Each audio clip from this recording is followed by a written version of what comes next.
Hello, everybody, and welcome back to Rev Left Radio.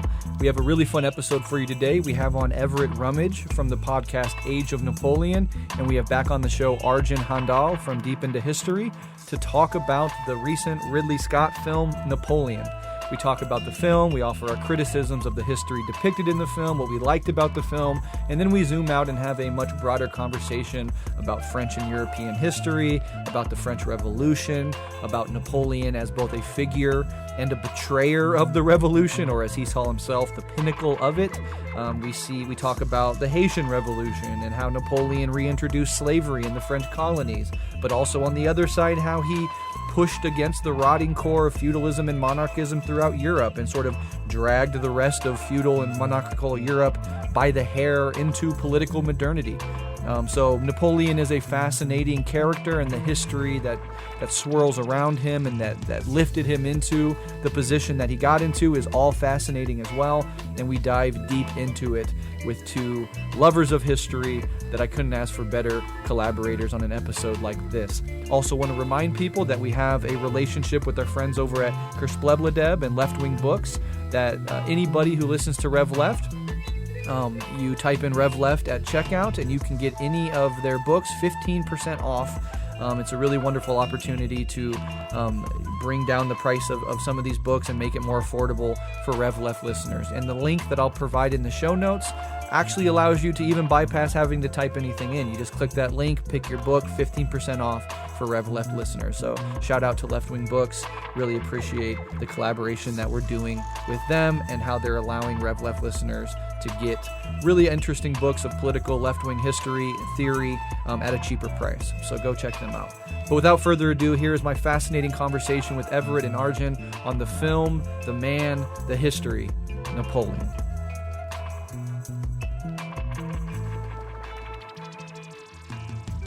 My name is Everett Rummage. I'm the host of the Age of Napoleon podcast, and as far as I know, that's kind of the only thing of note I've ever done. So, thanks for having me. Absolutely. I'm a big fan of Age of Napoleon.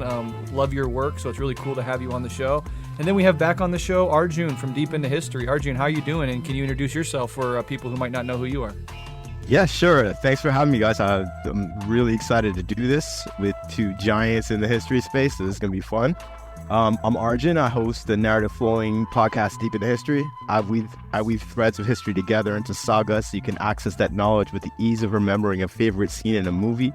I'm a tale spinner, I'm a lore master, and when you're armed with historical knowledge, it can no longer be used against you. Instead, you can wield it like a weapon, like a katana, or perhaps let's just say like a cavalry saber today. Wonderful. Cool. And if people have not already checked out Age of Napoleon or Deep into History, highly, highly recommended. Of course, there'll be links in the show notes for anybody to easily find both of those shows and everything that they do. All right. Well, today we're going to be talking about the film Napoleon, as well as inevitably the history of the Napoleonic era, the Napoleonic Wars, the figure of Napoleon as a historical figure, etc. So we're going to kind of be weaving back and forth between, our analysis of the film and our analysis of Napoleon as a historical figure. But I think first and foremost, I would like to start with this question for both of you. Why are you personally fascinated by the figure of Napoleon, and how did you come to get interested in him in the first place? Maybe Everett can start this one off. For me, it's really been a lifelong thing. I mean, like since I was a little kid. At first, obviously, I think I first became aware of Napoleon when I was about like 4. So obviously, at first, I was not really, delving into his broader historical significance. It was just, his personal story I find interesting. But he's one of those people that, kind of once you become aware of him and become interested in him, if you are the type of person who's interested in history and politics, he just keeps popping up. And so kind of wherever over the years my interests have taken me, I've always, found Napoleon there. And so that's what's kind of kept me interested in him all these years. That's interesting. That's fascinating. You're right. He does pop up every time. Like wherever you look these days, be it like a titan of industry or just a normal person, like everyone brings up Napoleon. Yeah, absolutely. Well, he's kind of the Napoleonic Wars to me are kind of the crucible upon which the modern world was built. Mm-hmm. And so he is sort of in our DNA as modern people, I think.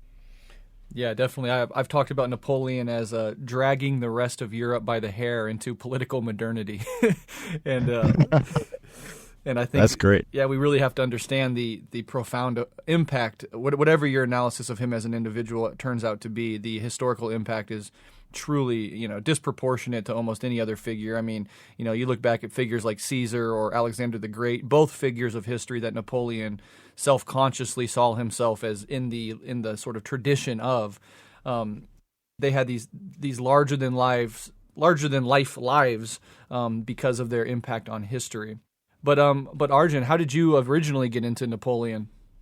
Well, like I always kind of saw him as like a titanic figure that was demonized, particularly like in England, where I spent a lot of time as a child because I have so much family there. So that kind of got me curious. It was a good way to like annoy my British cousins by like, talking about how great Napoleon was. But, what really got me into him, and this is kind of embarrassing, like I had no self-esteem as a young teen. Mm-hmm. And someone, I was trying to remember who, but it's probably a drunk aunt, told me to like read his love letters to Josephine if I wanted to learn how to talk to girls. So I had mixed results. I was too young to know the difference between like love and lust. Yeah. However, like if you want like pure heat, I highly recommend his letters to his Polish mistress, Marie Waleska. Like check this out, okay? Okay. I saw no one but you. I admired no one but you. I want no one but you. And that's like his first letter to her. Mm-hmm. Like, that's gay. Absolutely. Yeah. How about you, Breht? Yeah, for me, it was kind of interesting because first and foremost, coming from a political direction, I get into the history of the French Revolution. I get into the history of the Paris Commune. We've done episodes on Rev Left of both of those topics. We even did a recent episode on Les Miserables, which is sort of this period of French history in between the French Revolution and the Paris Commune. So I've been interested in that era of French political history in particular. But it was really when I got a chance to go to Paris a few years ago, like all expenses paid sort of situation, which was really cool, that I was very into the French Revolution, obviously in the lead up to that trip. But once you're in Paris, you see the marks of Napoleon everywhere. I took a boat trip on the Seine River that runs through Paris, and you see these big ornate ends on the bridges that you go under. And he just left his mark on the entirety of Paris. You can't experience Paris without, in part, experiencing the legacy of Napoleon. So although I was aware of Napoleon as this figure that emerged from the French Revolution, and I sort of have this marginal understanding of his importance historically, it was really, being in Paris that set like my fascination with Napoleon off. And then ever since that trip, I had, dived fairly deep into him, hours and hours of biographies, listening to the Age of Napoleon podcast, among other things, to get a better understanding of him as a figure, and was absolutely fascinated by this figure, as both this simultaneously the bayonet of the French Revolution and in some serious ways the betrayer of it. I found that incredibly fascinating and have ever since. So when I heard that this movie was coming out, I was very excited. I've always liked Joaquin Phoenix as an actor, and so I was really interested in it. And I think that might be a good segue into getting into the film itself. But before we get into the criticisms of the film, which I'm sure there are plenty, I would like to get both of your takes on what you sort of expected from the film, what were your hopes for it, and what are some of the things that you actually liked or appreciated about the film? And Everett, maybe you can go first. I was hoping for, so you guys might or might not be familiar with Ridley Scott's first movie, The Duelists. Of course. Which is, one of my absolute favorite movies, and is set during the Napoleonic Wars. So I was kind of hoping for something in that vein. Now that Scott's near the end of his career, the idea maybe he'd be almost trying to bookend things by going back to the sort of the same style and tone as his first movie and the same era, obviously. It's really not what we got. It's a very strange movie in a lot of ways. I did enjoy the humor in it. That's something that I think is really missing from a lot of historical fiction. A lot of historical fiction, I think, is very sort of self-serious and really sort of obsessed with its own gravitas. And when you look at history up close, it's never like that. There's always an element of farce, especially around sort of great, unprecedented events. And so I did enjoy the humor of it. I was not expecting that, but I did enjoy it. And I think that worked best in the sequences that dealt with the politics. I think my favorite part of the movie was the depiction of the coup of 18 Brumaire, when Napoleon rose to power, which was a very, almost farcical event at times. And I thought that the tone of the movie, that was almost kind of a madcap in a way, sort of fit with the actual atmosphere of the coup. So I would say would be the thing that the movie did the best. The depiction of Napoleon and Josephine's relationship was interesting and maybe sort of hinted at the reality, but obviously incomplete. But I would say that the strongest part of the movie is that coup sequence, because that is the part of Napoleon's biography that really matches up with the sort of odd, manic, over the top, humorous tone of the movie. Mm-hmm. Yeah, I think I generally agree with that. Yeah, I thought when you said interesting when to describe the depiction of Napoleon and Josephine, I was right on board with that, because it was interesting indeed. Breht, well, what was your impression? I'll go after you. Sure. Yeah. Well, first of all, I just have to say that with the Josephine stuff, I listened to Everett's episode with Chapo Trap House on the subject, and the hilarity of your discussion around the sex stuff was great. So we're probably not going to be able to get into that stuff on this episode, but if people want to hear some more details about like the real life, sexual realities of Josephine and Napoleon, definitely go check it out, because that was featured in the film. Napoleon as this sort of spastic and quick lover, adding to the humor that Phoenix infused the character with. It was an interesting element, so people can definitely go check that out for more on that. Do I need warn you of my indiscretions? No, madame. Does where I have been concern you?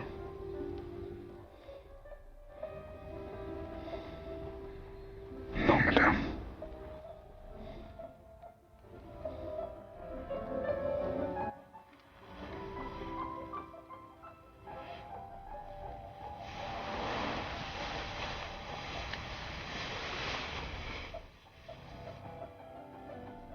If you look down, you'll see a surprise. And once you see it, you will always want it.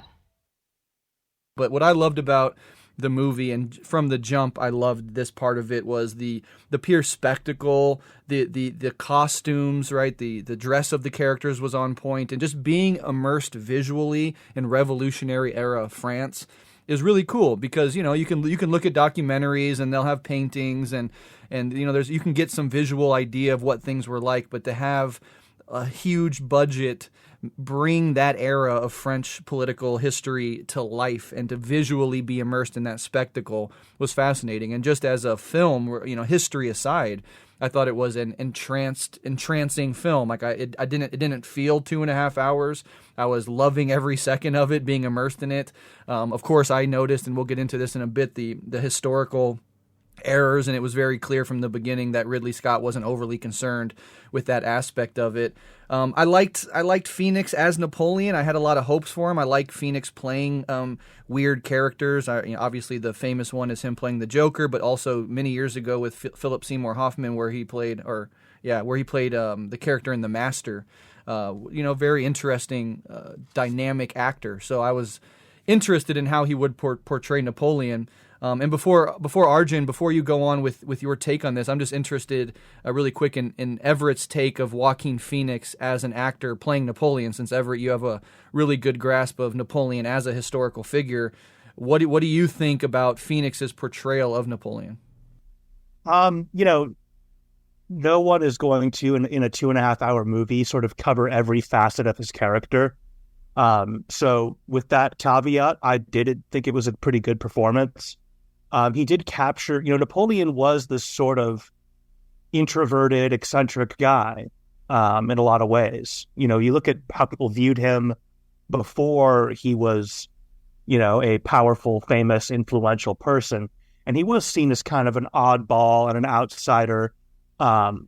There's a great description of him from someone who knew him in his early life that talks about him just kind of looking ramshackle and looking sort of, he didn't take much care in his appearance, and he wasn't really into small talk.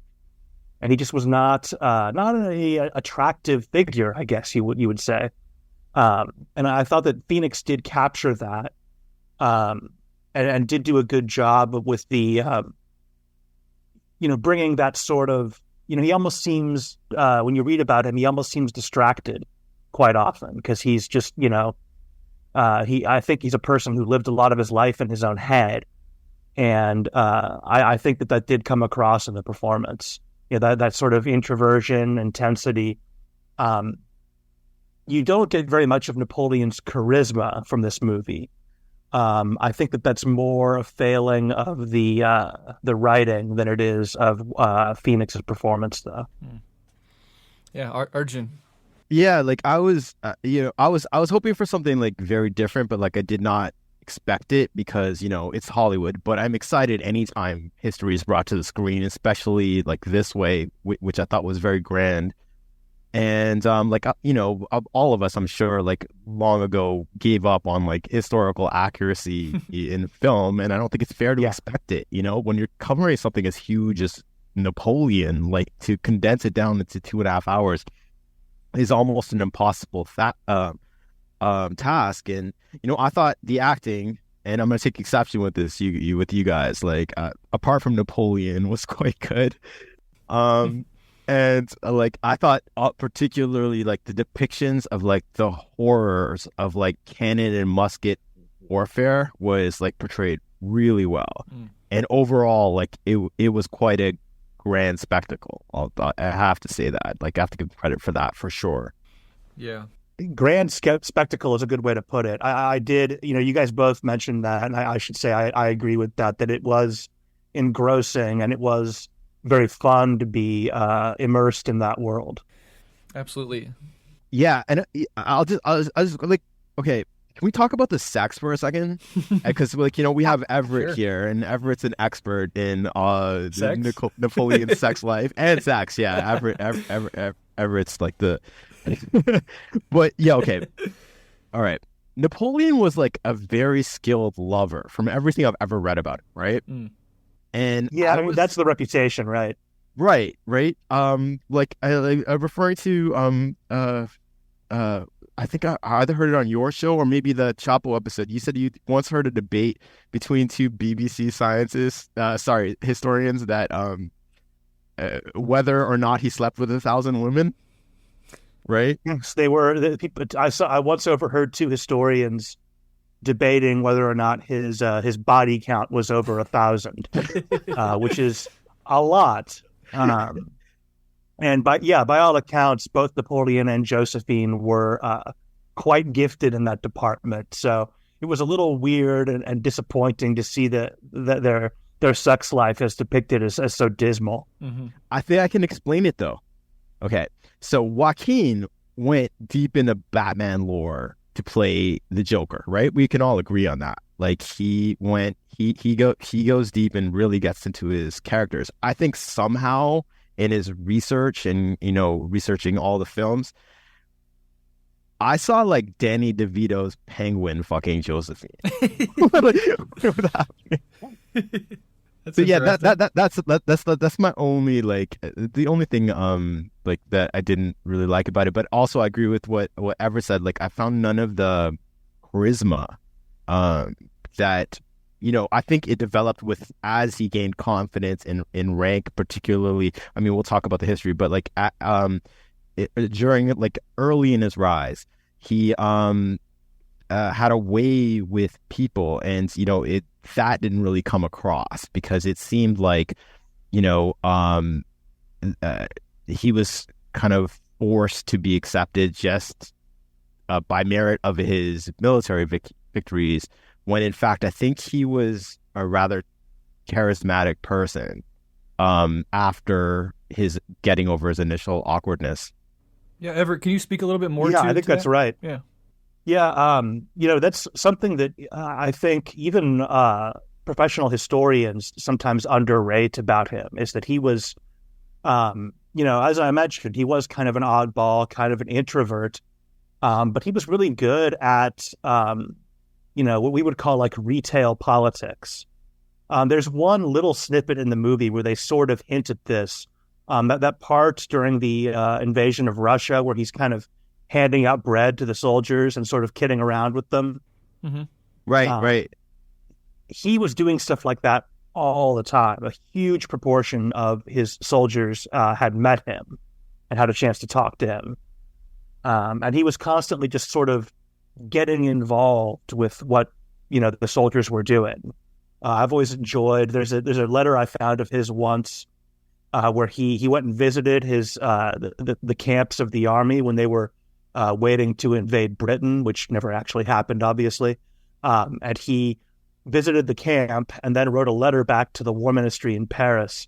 And he's just listing all of the things that had been issued to the army and what kind of giving his rating on them.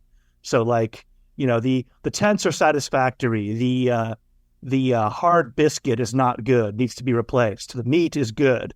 And so that's the level of involvement he has with kind of the soldiers' everyday lives. Yeah, and the movie, you don't get that. I remember thinking at the end, I watched the movie in this big crowded auditorium with people who know nothing about Napoleon. And at the end, when you see his soldiers rallying to him after his exile, it's like, they must have been confused as to why that happened, because they never really show his relationship with the country or the army. Right. Yeah, totally. We'll get to it, but I think it comes down to the fact that they didn't showcase the Italian campaign, his first major command, because I think we learn a lot about Napoleon just there, about everything, and I think that's really where he grows. He matures into this kind of charismatic person, because there's it's positively Marion, what the way or Caesar or Sulla, the way that he interacted with his troops, and That's exactly right. Little corporal was a term of endearment and respect, not an insult. And I actually think if you were going to make a movie about Napoleon that was, sort of aimed at getting to his essence, that campaign would be a really good vehicle for that, to just, limit the scope of the movie to only be about that one campaign. I think that would do a really good job of showcasing his character and, not just sort of the comical and ridiculous side, but the side that was able to conquer half the continent and leave quite a mark on the modern world. I completely agree that, if I could, obviously, and we'll get to this in a bit, but if I could make it a different film, I would have done exactly what you said, Everett, which is sort of limit it to maybe a key military victory, and then explore his psychology and the depths of his, personality, in more in depth and less military history. Now, the military parts are obviously the spectacular parts of the film, and so they're fun and they're beautiful to watch. But it could have been done a little differently. But again, that's nitpicking. People are going to make movies how they make movies, and the critics are going to say what they have to say. But I did want to say that one of the things that's important about this, in my experience, really cashed this out. And I think Everett even alluded to this a little bit. You got to have background knowledge of Napoleon walking into this film. If you're walking into this film trying to to learn about Napoleon, you're going to be utterly confused. If you don't have some basic background knowledge of the French Revolution, you're going to be very confused. Who is this guy talking in the first scene? Well, it's Robespierre. What do you know about him? And then, just like when he came back from exile and he quickly rallied his troops to his side, and they immediately, embraced him and fell in line behind him. Yeah, you don't know that because the Phoenix character is this goofball with no charisma. You can't imagine why he could just say a few words and immediately win over the hearts and minds of dozens or hundreds of troops. But if you know more about the background, you know that he was, as you both said, well loved by his men, and he had a lot of charisma, particularly with them in a lot of ways, like Caesar had with his soldiers. So I think that background knowledge going into the film was really crucial. My wife came with me. She's not particularly interested in this history, didn't know a lot about it. And afterwards, she sort of confirmed that, it was fun to watch, but she was, spent a lot of the movie sort of lost, not quite sure what was happening. It's funny you should say that because, I noticed around me in the movie theater, apart from the couple behind me, where, they were fighting the whole time because the lady was very mad that she had to pay for the tickets, and the guy was like, "Well, I paid for your drink." So that was going on behind me, but everywhere else around me, I saw people constantly looking at their phones, but because it's a dark theater, you kind of see what they're looking at. They were looking at Wikipedia entries, explaining to whoever they went with what was happening. I think it was kind of fascinating because half the audience knew the history and then half the audience didn't, and a lot of the movie was people explaining stuff back and forth. Yeah, definitely. I actually got a wonderfully lucky in that it was just me and my wife in the entire theater. It was actually really cool.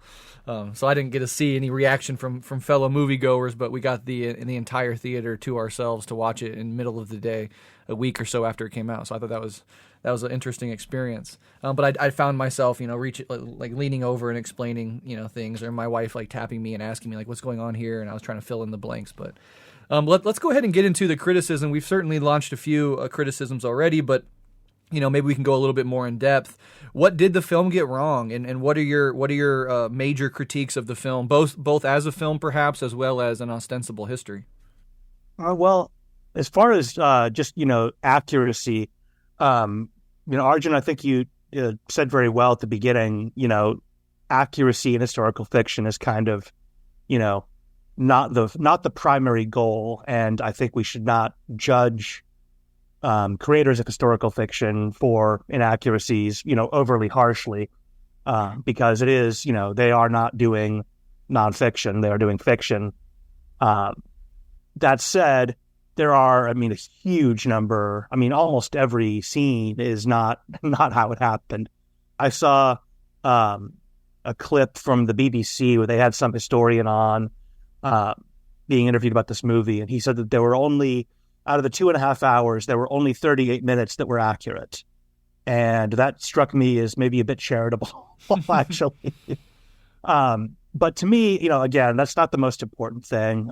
To me, the real criticism of this movie is sort of the void at the center of it, which is Napoleon himself. I think that they don't really. This is probably the most impactful, single individual of modern history.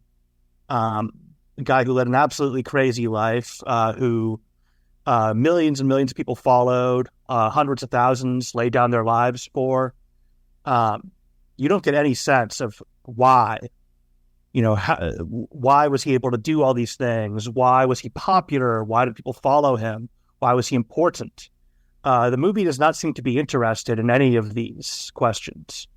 It's mostly about sort of the ridiculous side of his personality more than anything else, and sort of the dysfunction of his relationship. So, I felt like there was a big part of the story missing. Maybe the director's cut will cure me of that. But that to me was the biggest criticism, more than the inaccuracies, some of which were slightly annoying. But I think, again, this is a big budget Hollywood movie.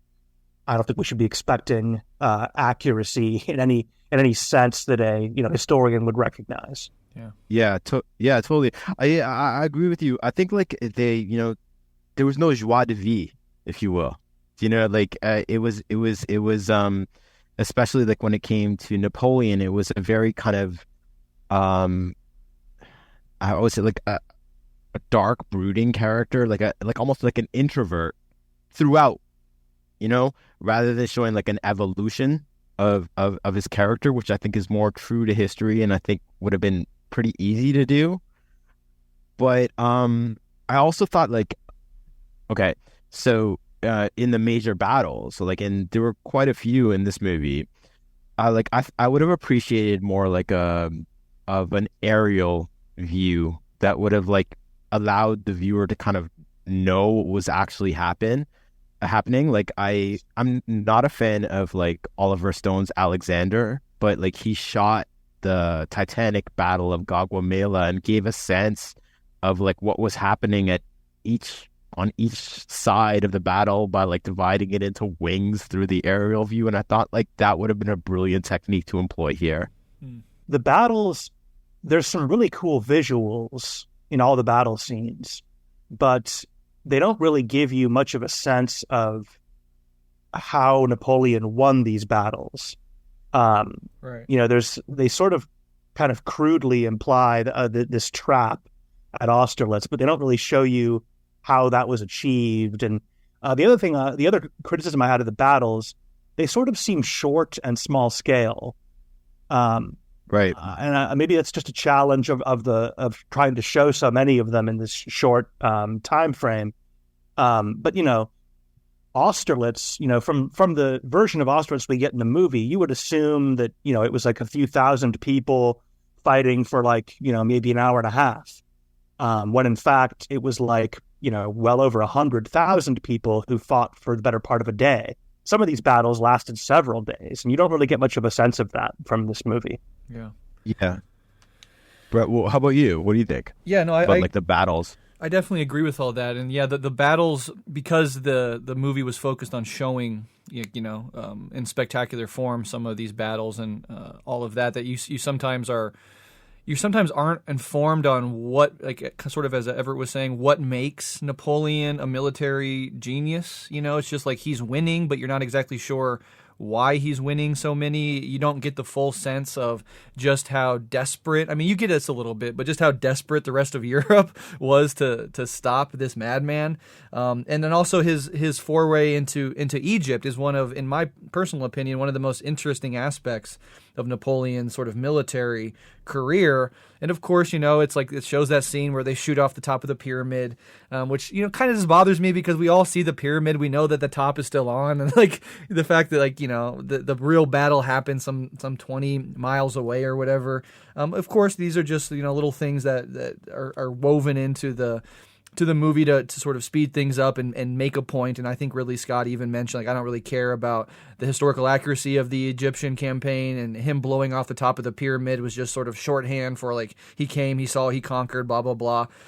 But, you know, I would have liked a little bit more of that. There was that scene where Napoleon and his, you know, humor, like Joaquin Phoenix's portrayal of him as this sort of humorous, buffoonish sort of character, sort of looking at the mummy, and, you know, like getting face to face with the mummy, looking all weird, and the guys are standing behind him, sort of giving each other like weird glances, like, what is this guy doing?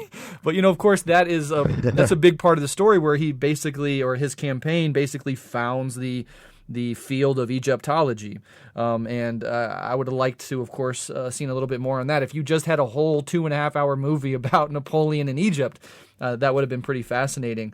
Another thing that I would have really loved, and this is probably nitpicking, of course, it all is, but to get deeper into the psychology of Napoleon, you know, the sort of egoic grandeur of him seeing himself as a Caesarian figure, and then like playing out that reality where it just seems like, you know, fate really is on his side. The god of war really seems to walk beside him. Getting into that element of his psychology would have certainly been interesting. You know, that famous quote when he was in the Egyptian campaign where he says, "I saw myself founding a new religion, marching into Asia, riding an elephant, a turban on my head, and in my hand the new Quran." This is like insane megalomania that he's going to do this. Well, yeah, go ahead. I should point out that quotation, he's being self-deprecating. Okay. Damn, I didn't know that. It's a very commonly misunderstood quotation. You read the whole context, and he's reflecting back on the Egyptian campaign years later, and he is. That's something people don't, I think, realize about Napoleon is in private, all that egomania just kind of evaporated, and he was actually really self-deprecating to his close, you know, confidants, of which there were not many. But in that quotation, he's basically being sarcastic and saying, yeah, I had all these crazy dreams about what would happen when I got there, and none of it panned out. because it was all so grandiose and the reality was a lot tougher than I'd imagined. And so that's what he's saying in that quote, is he's making fun of his own ambition. Interesting. Fascinating. Which is not a side of Napoleon you really see in kind of the popular image of him. Did you guys see the argument on Twitter that came out? Like, okay, so obviously it's about like shooting the top of the pyramid off, and then there was this whole other argument, particularly among like the BBC historian crowd, that to your knowledge, did Napoleon's cannon blow off the Sphinx's nose? Is that true, or is it false? Or is that British propaganda? I tried to wade too deeply into these sort of specific apocrypha, because there's so many Don't blame you. sort of unsourced stories about him. I've never read a good source that mentioned that, so I don't think that's true. But I mean, you never know with this guy. I don't think that's true. In short, no. Right. So yeah, like just like to be a troll, I was just trolling that, like, Napoleon discovered the Rosetta Stone, which is like the most prominent thing you'll probably see in the entire British Museum, which is vast. And I think that for like the sake of like Britain's own self-image, not that they're going to give back anything, but if they were to give back everything, they would always hold on to the Rosetta Stone, because like winning over Napoleon is so essential to Britain's self-image. Oh yeah. Well, that was there was a big legal battle over that, because, like, technically speaking, the Rosetta Stone was actually stolen from a French officer. It came into the possession of a French officer during the expedition, and when the expedition at the very bitter end had to surrender to the British, but it was a conditional surrender, and one of the conditions was the British would allow the officers to keep all their possessions and would ship all their possessions back to France with them. And so the day comes, and this French officer is, overseeing them loading this gigantic stone onto the ship, and some British officer comes out and is like, wait. Come on, that's not your personal possession. That thing's huge. We're not bringing that back to France for you. Come on. And the guy says, hey, it's in the treaty you people signed. If you didn't want to take my stuff back, you shouldn't have signed the treaty. And it became this big controversy, and it got to the point where the diplomats of the two countries were fighting over it. So that was quite a hot potato in the early 19th century, the Rosetta Stone, between Britain and France. Of course, Egypt's not a part of this conversation, unfortunately. No, of course not. Egypt can never be involved. It had nothing to do with the Rosetta Stone. Yeah. So I kind of wanted to talk about the legacy of Napoleon, particularly in the relationship between the British and the French. Sometimes people outside of Europe, Americans who study this history, don't know that this is still such a hot topic, such a controversial topic. People in Britain sometimes see Napoleon as a sort of Hitlerian figure even. Can you speak a little bit to that legacy between Britain and France, and why Napoleon is such a figure of largely disdain, but in general fascination for the British still? That was something that I was not fully prepared for when I started the show. To me, I'm very interested in this stuff, but to me, it doesn't really have the.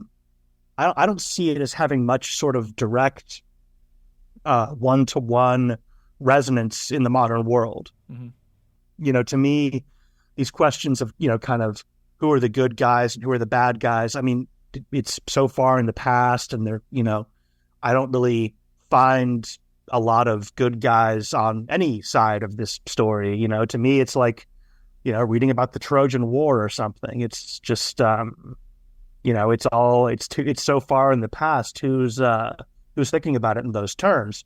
Well, it turns out quite a lot of British people are thinking about it in those terms. And I think there's sort of a narrative of British history that's out there that's, sort of, that depicts the British as sort of these perennial defenders of freedom in Europe, against Napoleon, against the Kaiser, against Hitler, against the Soviets. The British have always answered the call to sort of defend the rights of the small countries of the continent from these would-be dictators.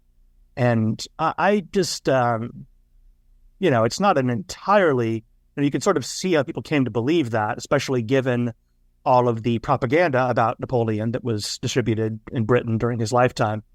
But that's just not really, I don't think that's a very fruitful lens to look at this stuff through, and certainly not a very interesting lens. That's always something that surprises me. There's these people who are sort of obsessed with the topic, who choose to look at it through this sort of reductive lens that kind of destroys nuance and just kind of flattens the story. And I kind of don't understand why you would obsess over something and then pick kind of the least interesting view of it, if that makes sense. Yeah.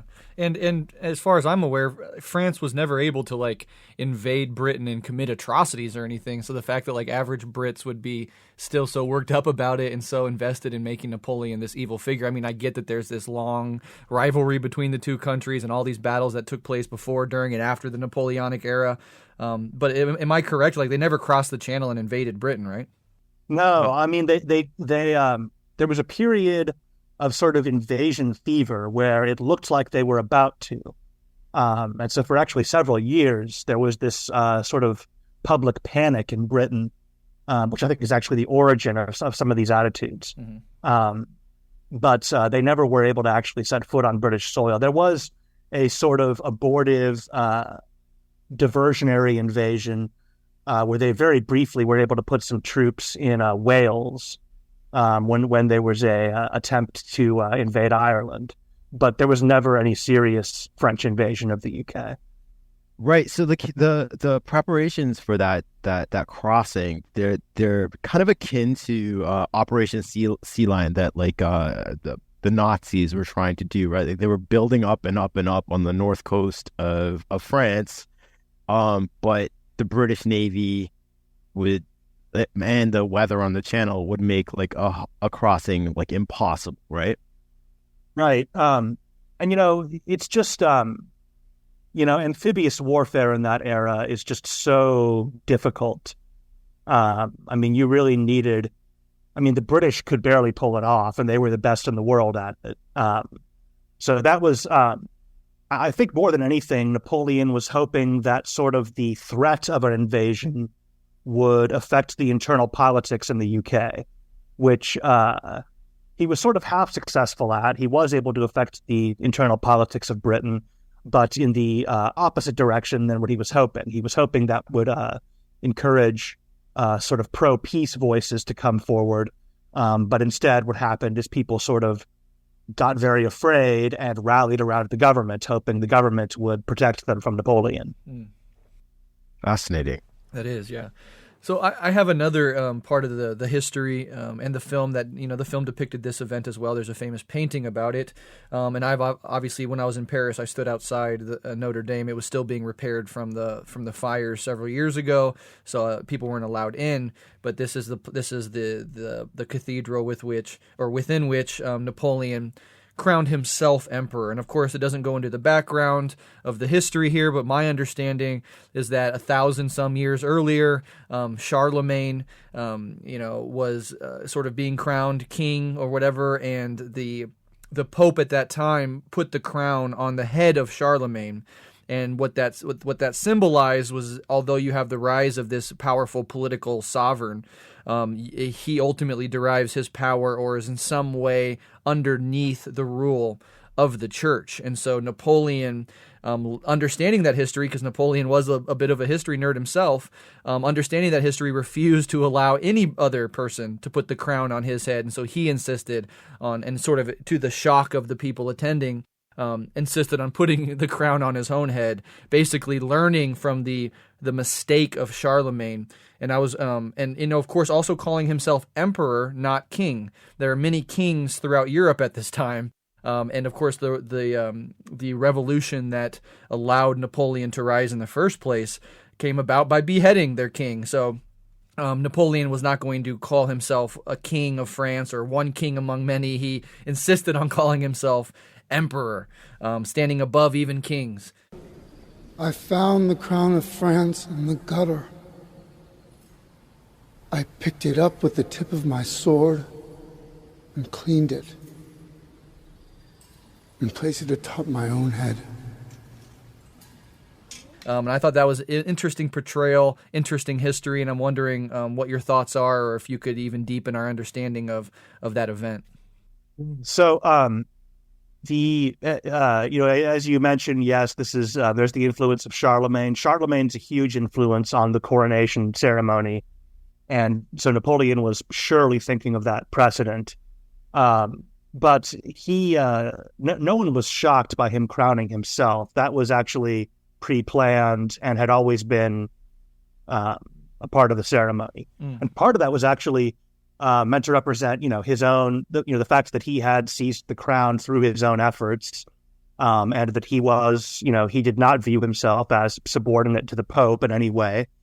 But part of it also was that the Pope was actually sort of on the fence about even being involved at all, because the conflict between France and the Vatican had only been over for a few years, and was still sort of there was still a lot of hurt feelings, and so they actually had to sort of beg the Pope to even be involved, and actually he the kind of the compromise they settled on was that he would be there to sort of bless the event, but then he would leave before Napoleon crowned himself, so that he wouldn't actually be associated with that specific moment of the ceremony. And part of his conditions for being involved in that, he demanded some territory from France, which France promised him and then reneged on. And he also demanded that Napoleon and Josephine get a proper Catholic wedding, which they had not done. As the movie depicts, they were married in a civil ceremony.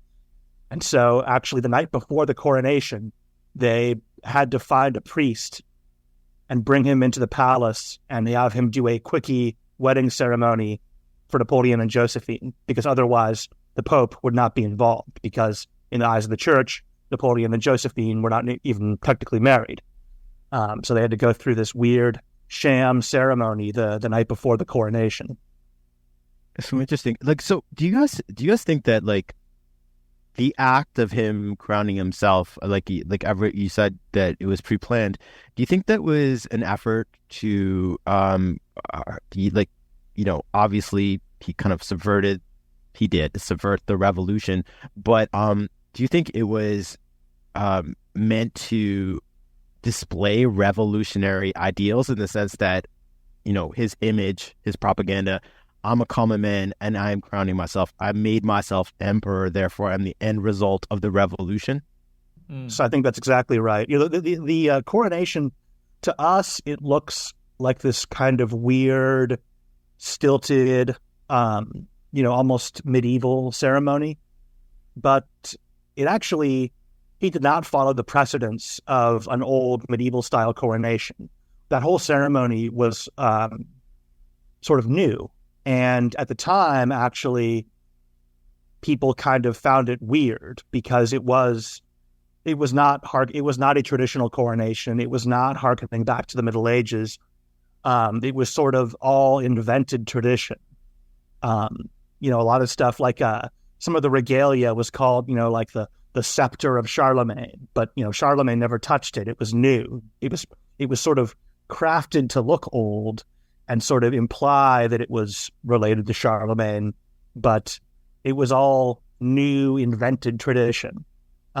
So it is very much, I read something interesting recently that talked about, that famous Napoleon said, said the revolution is over when he took power.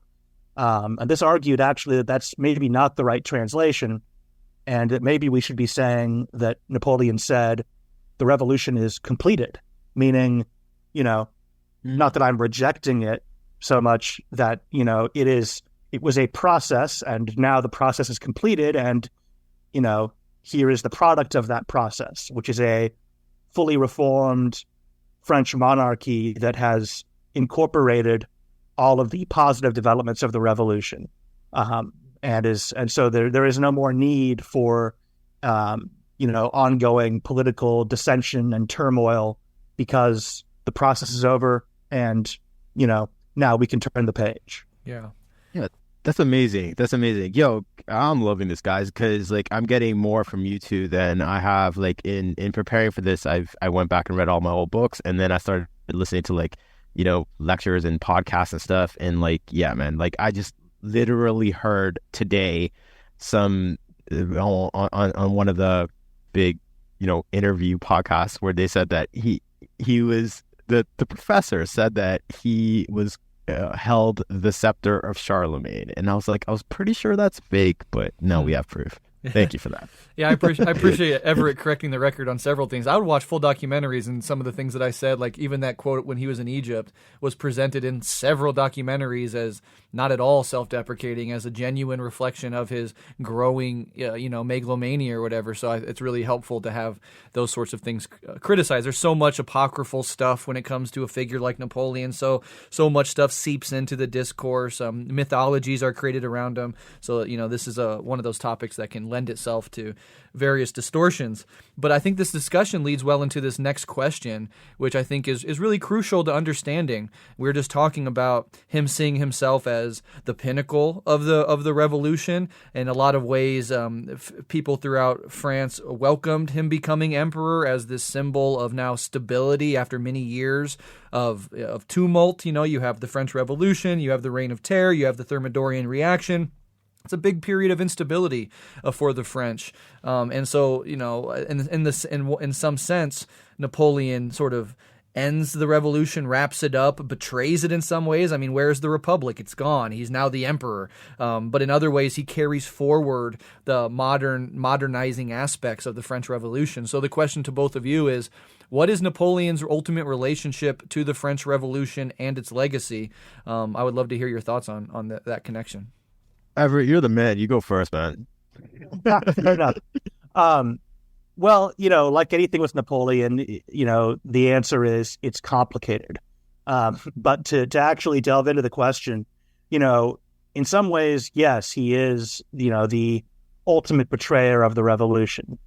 He brought back, he cozied up to the Vatican. He brought back the aristocracy, both literally in the sense of restoring the concept of nobility to France, and then also welcoming back the emigres who had left the country during the revolution. His coup was launched with a pretense of cracking down on the left before they could launch their own coup, which was not true. His secret police were waging war on the left, and they waged war right back at him by trying to kill him and kidnap him repeatedly. Napoleon in some ways is a reactionary figure. Maybe not fair to call him a reactionary figure, but at least a conservative figure. Mm-hmm. In some ways, he is a counter-revolutionary. But kind of if you look at his broader legacy, sort of what were the, on the biggest possible level, what was the macro impact of his career on humanity? As you say, it's basically he was an agent of the revolution, the ultimate agent of the revolution. He probably did more to spread the ideals of the revolution than Robespierre or Danton or any of the other, great firebrand radicals of the really radical period of the revolution. Look at and again, it's not. There's the side to him. It's kind of a strange paradox where the side of him that is most important is his most boring side. He was an absolute workaholic, and his administrative reforms and sort of philosophy of government and philosophy of society that he tried to inculcate wherever his influence spread was very modern and, for the time, progressive, and a big reason that those ideals became so important in the 19th century. So, again, on a, close read, personal level, he's, in some ways the destroyer of the revolution. But then you zoom out and you see, well, in other ways, he's the man who brought the revolution global. So it's kind of a complicated relationship. Breht, I have to give credit to my dear friend Breht. He said it best, and I've quoted him many times in the last 6 months after I heard it. He said that Napoleon launched a Republican jihad across Europe. And I kind of think that sometimes called him, semi-jokingly, I've called him the Stalin of liberalism, which, that's great. Again, kind of a joke, but kind of not. Yeah, that's awesome. I mean, yeah, so there was definitely that cracking down on the extreme left wing. He also, if I'm not mistaken, cracked down on royalists' uprisings. Was that depicted in the film? Him cracking down on, I believe that was a royalist sort of reactionary uprising, correct? That he put down early in his career. Yeah, the movie, they show it as just kind of him mowing people down mercilessly, which is how it was depicted in the right wing press. But in reality, that was a fight. I mean, he lost 100 men on that day. So that was But yeah, he was the iron fist that crushed the royalists on that day. Sorry, this was the 1795-ish, right? When he opened fire on the crowd using grape shot. Yes? 96. Yeah. But the crowd he's opening fire on is mostly made up of National Guard companies who had mutinied, and these sort of armed street gangs that were sort of affiliated with the right wing. So it's, in the movie, it's like, it's like old women and crippled guys, and it's so sad. And in reality, It would have looked like a battle with guys in uniforms and carrying guns, shooting at. It was they weren't an organized military force, but it was. Imagine if on January 6th, the DC National Guard had flipped over and joined the protesters, and they'd had to call out the 101st Airborne, to stop them. That's basically what happened. Yeah. Oh, perfect. Because when I saw it in the movie, I'm like, this is wrong, because in my impression was that it was quite a battle, and like the use of the cannon and the grape shot didn't happen right away, which to me implied that it was a progression of like rising violence that finally they're like, okay, the only way we can win is opening fire with freaking grape shot in Paris streets. Yeah, and which you can still, if you go to that intersection today, you can still see the grape shot. The grape shot rounds bounced off the face of a church, and you can still see the little holes in the facade of the church. Wow, that's awesome. And amazing. And yeah, early in his career, like I believe he wasn't an early Jacobin, right? So like as a younger man. Obviously, the revolution made possible people to rise on account of merit. I mean, he was from a noble family, but he was Corsican. He was certainly not in the ruling elite of the ancient regime. It was the revolution that allowed him to rise up, and I believe he was an early sort of supporter of the Jacobins in particular. Am I correct on that? Yeah, he actually, in revolutionary France, you have these sort of patron-client relationships between officers and members of the legislature, and Napoleon's one of his first big patrons was Augustin Robespierre, the younger brother of Robespierre, who we all know. So, he was very much not only on the left, but actually on the not the most radical left, but definitely on the left of the Jacobins, who were the furthest left faction to actually gain power during the revolution. So there was quite an ideological transformation, which I think, again, it would have been interesting to see some of that on the screen. It's too bad they didn't do that. Yeah, truly, because I think like the class dynamics at play weren't really mentioned at all. Like my impression of the Revolution on screen was that it was very drab and the people were basically revolting against the king and not a litany of injustices that the system imposed on them. Well, and they don't really show. This is something that I actually a gripe I have with a lot of depictions of the revolution, which is they sort of show it as the people or the people or these this cabal of crafty revolutionaries, depending on your perspective, sort of rising up to challenge the monarchy and destroying it. When what really happened was basically the monarchy collapsed, and the revolutionaries sort of stepped into the void left by this government that was just too weak and incompetent to actually address the country's problems. So it's really less people attacking the state than it is the state sort of just receding and being replaced by something else slowly over the course of years.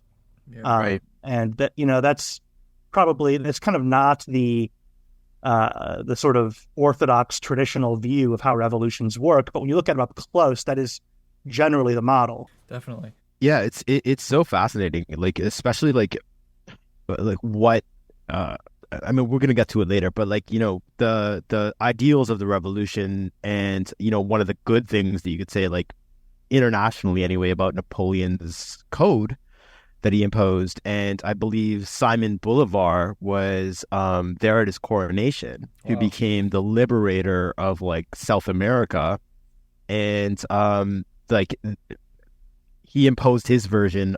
He gave his version of the Napoleonic Code to the people, but it was all driven. That entire independence movement was driven and inspired by all the feelings and drives of the French Revolution itself. Bolivar has a fascinating relationship with Napoleon.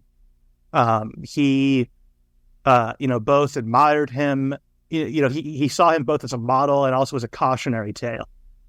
And you can see in his career him sort of trying to, consciously avoid the pitfalls that eventually ensnared Napoleon.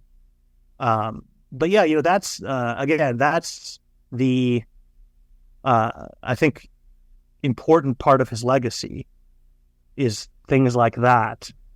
But how cinematic is that? How do you depict that on the screen? I don't know. Very true. Yeah, no, I wasn't. I mean, I wasn't really expecting that from the movie, but like, it's just like I thought that like this is not that's necessarily a critique of this film, but just media in general. Whenever they portray a leftist movement, they tend to be drab and dark and dry and hollow. Do you know what I mean? Like there's no passion behind the people's movement. Yeah. I mean, often it's this movie, I think, very much did it, where it's all this all the political foment that happens around revolutions sort of gets simplified and flattened and becomes just sort of anger. People got so angry that they got angry enough to kill the king. And, that's just, again, you look at it up close and it's just, there's so much more going on, and there's, lots of kind of structural political things that no one has control over and are not subject to anyone's, emotions. And that's really where the action is, from like a scholar's perspective, is in these factors that are so far outside of, individual people's feelings and emotions, that really are the driving forces behind these things, rather than, just sort of, there's a lot of that kind of fear of the rabble, which I think you get in this movie and in a lot of media about the French Revolution and revolutions in general. That just kind of, there's this mass, the rabble, and when they get mad enough, bad things happen. Yeah. That's really interesting, too, because something that happened in my personal life that aligned with my watching of this film and all the research around it, of course, and my ongoing interest in that history is like I'm taking a high-level college course for my master's degree currently on, it was just an entire course. It's wrapping up next week on just the American Revolutionary era. Of course, France was, a huge ally of the U.S. Without French assistance, the U.S. very well could have lost that war to the Brits. Now, of course, the American Revolution is in many ways much more conservative than the French Revolution. The American Revolution was progressive in the sense that it formalized the break from constitutional monarchism to full-on republicanism. But the founding fathers, quote unquote, they were very conservative people. They were very concerned with the rabble, with the mob. The construction of the Constitution and the Constitutional Convention was really, in some ways, driven by this sort of fear of this balancing act of, we want to create this republic, and that's going to involve democracy, but we want to limit the scope of that democracy. Before the Constitutional Convention in the U.S., there was the period of time under which the loosely structured states were under the Articles of Confederation, right? Much less federalist, much less nationalizing government, much more control to the states.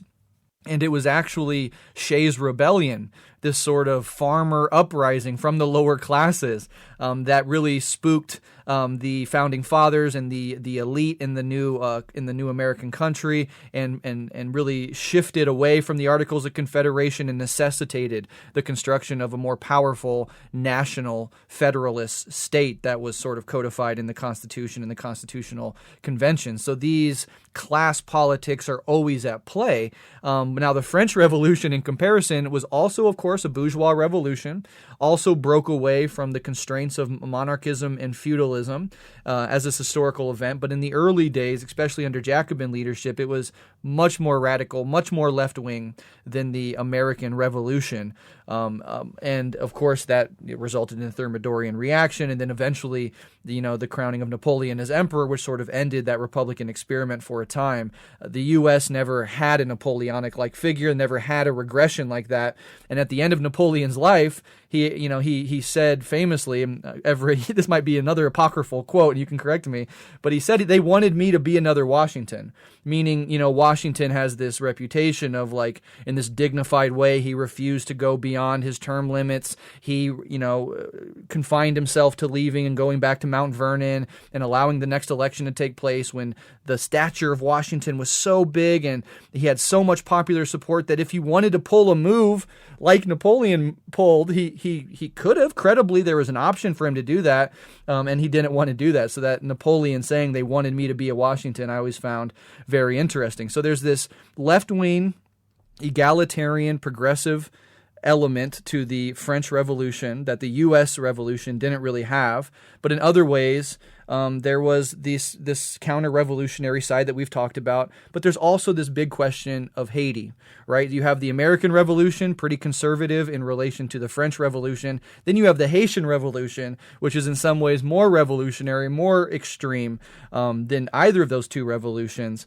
And some of the worst elements of Napoleon came out in relation to Haiti, right? The reintroduction of slavery after the Code Napoleon had abolished slavery. Can you talk about Napoleon and his relationship with Haiti and why we can as people on the left today, we can call his relationship with Haiti and his actions toward Haiti on the counter-revolutionary and very conservative side of his rule? Yeah, so that's I would point to Haiti as the he's got many black marks on his record, but that I would say is the ugliest one. Mm-hmm. It should be said that he had no direct control over his troops in Haiti. So, they were by far the most notorious, of the black deeds of the French army in this period. Haiti is by far the worst. I mean, they really conducted themselves in a, not quite genocidal, but certainly bordering on genocidal level. And, you see when in the early phase of Napoleon's rule, where he's trying to sort of figure out where the line is on his compromises with the old order, the counter-revolutionaries, because he's trying to his first big task is ending the civil conflict that had torn France apart since the radical phase of the revolution, and trying to sort of offer concessions to the old order, to the conservatives, whatever you want to call them, to get them back on board, and sort of, I talked about that that idea of turning the page on the revolution, and so he's trying to find the line, how to accomplish that, how to turn that page, and that involves concessions. And all through the history of colonialism, the colonies have played that role for European powers as a space outside the politics in the mainland, where you can sort of square the circle of your political problems at home. So from his perspective, it's a sort of consequence-free concession to the conservatives. It's not going to reinstating slavery in the colonies, not only in Haiti, by the way, all over the French colonies, they brought back slavery. And, the idea is, hey, this is something we can offer the conservatives that will make them very happy. The planter lobby was extremely powerful and extremely influential within the conservative movement. And it's not going to have an effect on domestic French politics. It's not going to have any impact whatsoever on my domestic program. I can just offer this bone to the old order. And so, Napoleon as a youth had been an abolitionist. So that's, to me, the really kind of disturbing thing about this, is that he's not some ignorant racist. He is a person who's been around Black people in his life and worked with them in a positive way, who held anti-slavery beliefs. But he made the calculation that this was something politically he had to do. And so he did it. And that is fascinating and kind of chilling to imagine the psychology behind a decision like that, that you're going to put people in chains who deep down don't deserve it. And the results are pretty terrifying as well. I think it kind of goes back to what we were talking about earlier with the Italian campaign, and how it gives us such insight into him, because not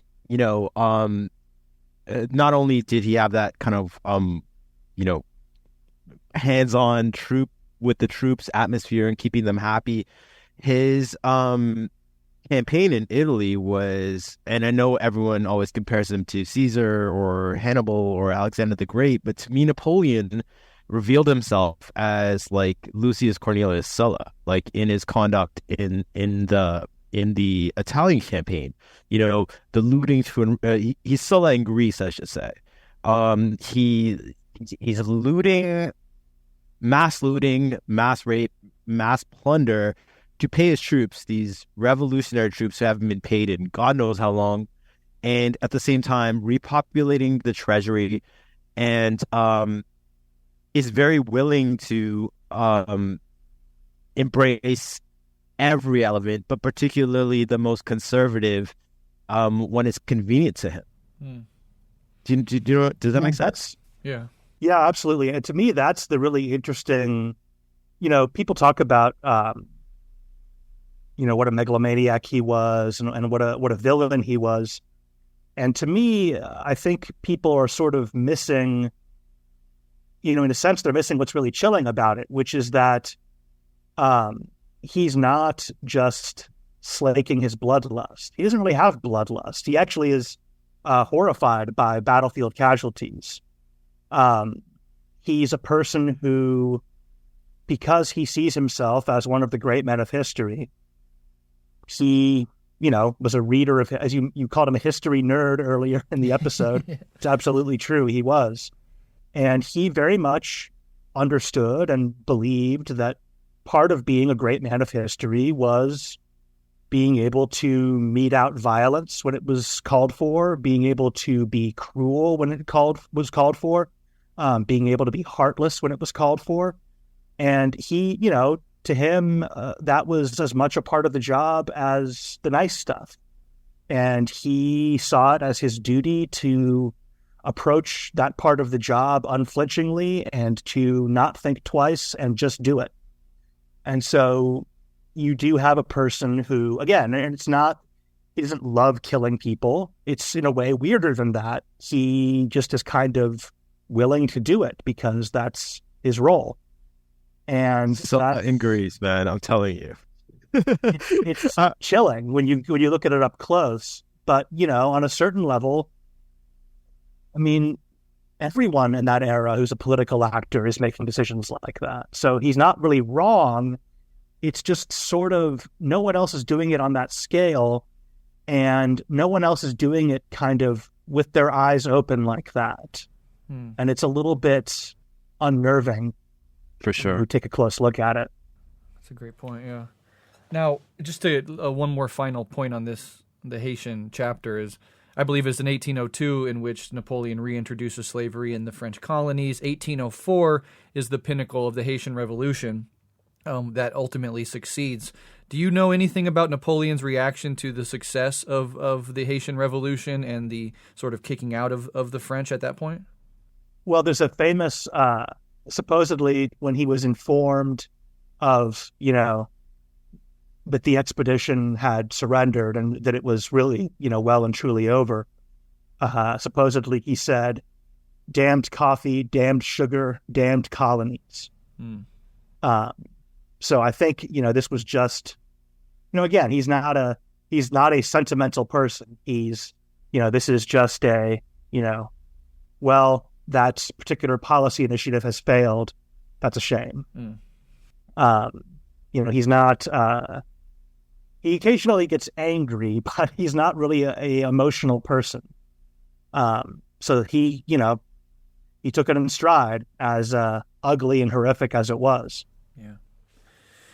Fascinating stuff. Very interesting, yeah. Yeah. So I want to sort of zoom in towards the end of the conversation here, and I want to talk a bit about his eventual exile. There were two attempts, right? The first exile was in Elba, a small island in the Mediterranean. The second exile was in St. Helena, this far-flung island in between South America and Africa, where Napoleon ultimately died. One of the things that fascinated me about Napoleon when I first got into his story was the fact that this guy was such a menace in Europe that all of Europe had to basically team up and kick his ass out and jail him on this small island 1,000 miles away from the mainland so he could never return. And you had British ships patrolling the island, making sure Napoleon never gets off. It's like just a fascinating story of how one man was such a menace that he had to be completely exiled to this island. So I'm just wondering, leaving this question as wide open as I can, if both of you can kind of give your thoughts and analysis on his exile and eventual death at the relatively young age, I believe, of like 51 years old.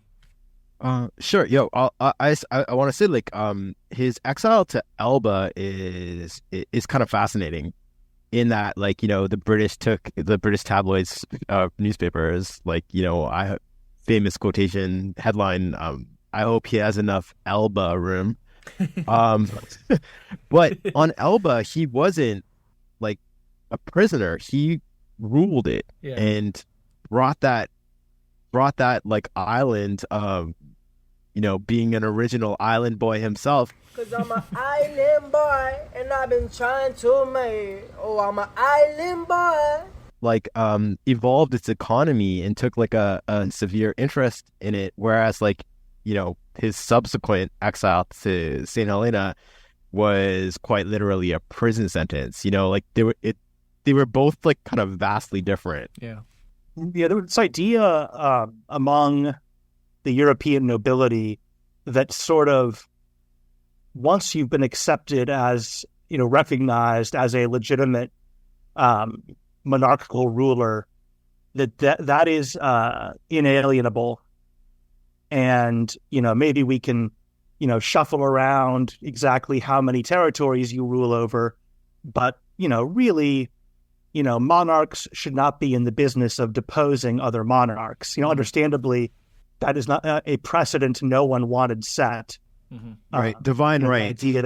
Right, yeah. They all have whatever their conflicts. Every person in Europe with a crown has a shared interest in this idea that toppling someone from power is just not done. There need to be rules to to these conflicts we have. And so they were, I think, a bit naive in thinking that they could, maintain this precedent with Napoleon, that he would just sort of retire and, busy himself with, setting the tariffs on this little tiny island and, building a university for them and stuff like that. And, you look at the diplomacy of the era and you can understand why they thought that was a good idea. But in retrospect, something like the 100 Days when he came back was bound to happen. Yeah, totally. I completely agree with that. It had to happen given the way it's everything was set up for that before the first exile. Yeah. In a way, the way Napoleon had lived his life, it was not only set up for that, like politically and geopolitically. His character, he did not stop for anything. It's the guy, from his teenage years, did everything full bore, 110%, pushing until someone stops you was kind of his attitude to basically everything. Someone like that does not just, take a rest. Yeah, absolutely. Someone like that does not retire. He was going to be pushing and pushing and pushing until they physically stopped him, which eventually they were forced to do. Yeah, totally. I wanted you guys opinion on this. I think that bringing you back to the movie, I think that Villeneuve's Dune gave us the kind of perfect modern formula for an epic film, and I would have loved to see Scott use this approach.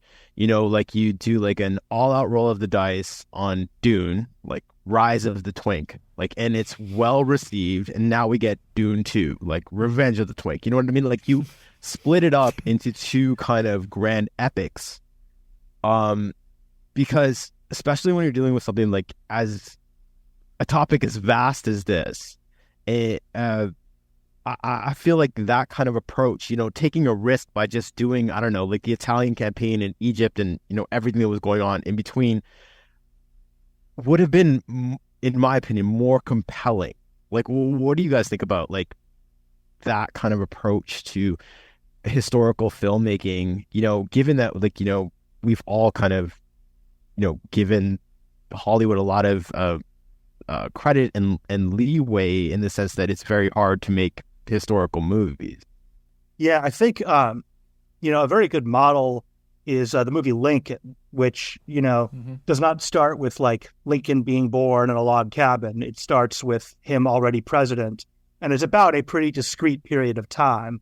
Really, it's not really so much a Lincoln biopic as it is a film about the passage of the Reconstruction Amendments and the end of the Civil War.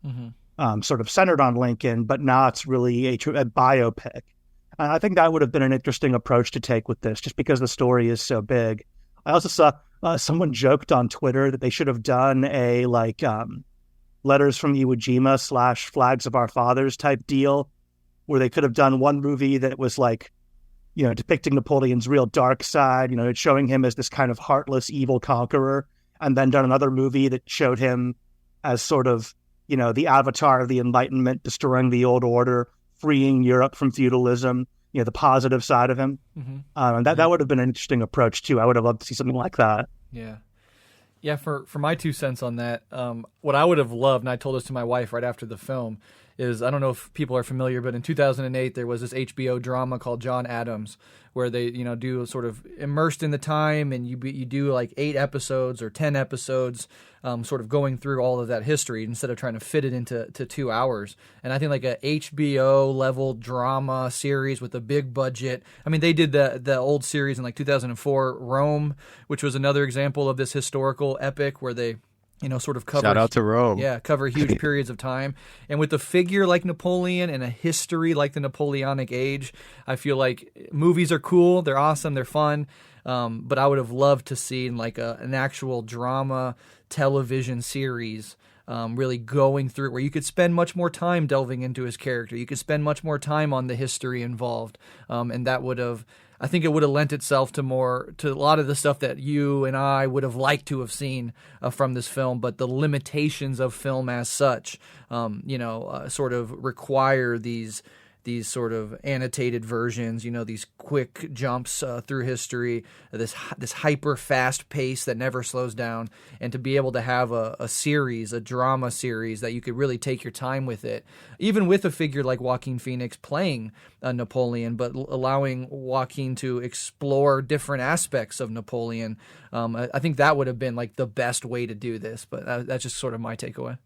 Yeah, I mean, I agree. I'm biased. I've got 100 hours under my belt. So I'm only halfway through the story, so obviously, yeah, I agree that a longer format is better. That's true. Yeah. Yeah, totally. All right. Well, I think that about takes the cake for this episode. I really appreciate you guys coming on. I want to give you both one last chance to give maybe a final take on the film, a final take on the man, and then we can get into recommendations and let people know where they can find you. Do you guys have any final thoughts on this film and this history? Everett, go ahead, brother. I already said this on Chapo, but I'll say it again. The body count that they show at the end should have been all the women Napoleon slept with, not the faculties from his battles. Here. Yeah, to me, it's like beware false populists. The thing about the left is, whether people realize it or not, like, it represents 90% of the population, and it's so easy for us to turn on each other once the 1 or 10% is vanquished. So, like, to me, it's like any revolutionary project needs a few broad goals, like housing, food, education, in the context of a representative government, and anyone who veers off that is bound to be a demagogue. Yeah, interesting. All right, Hegel called them history on horseback, and that's why Napoleon continues to fascinate us to this day, and the world that we live in today. Is in many ways a product of not just Napoleon, of course, but of the French Revolution and the Napoleonic era. So fascinating person, fascinating history. Thank you so much, Everett and Arjun, for coming on the show, for doing this collaboration.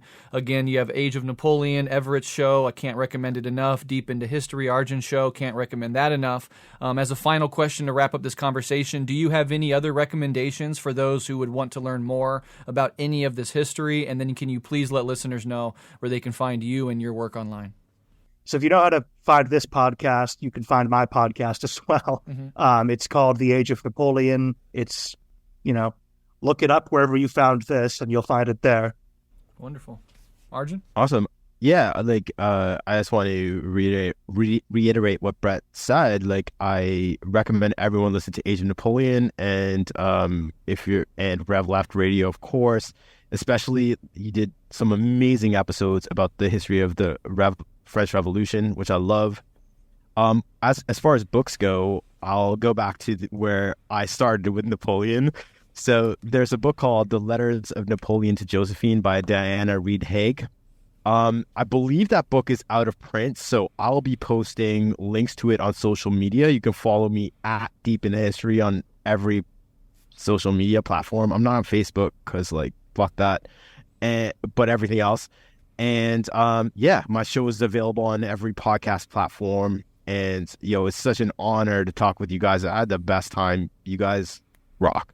Absolutely. I share that sentiment. Thank you both so much. Thanks a lot. It was a lot of fun talking to you.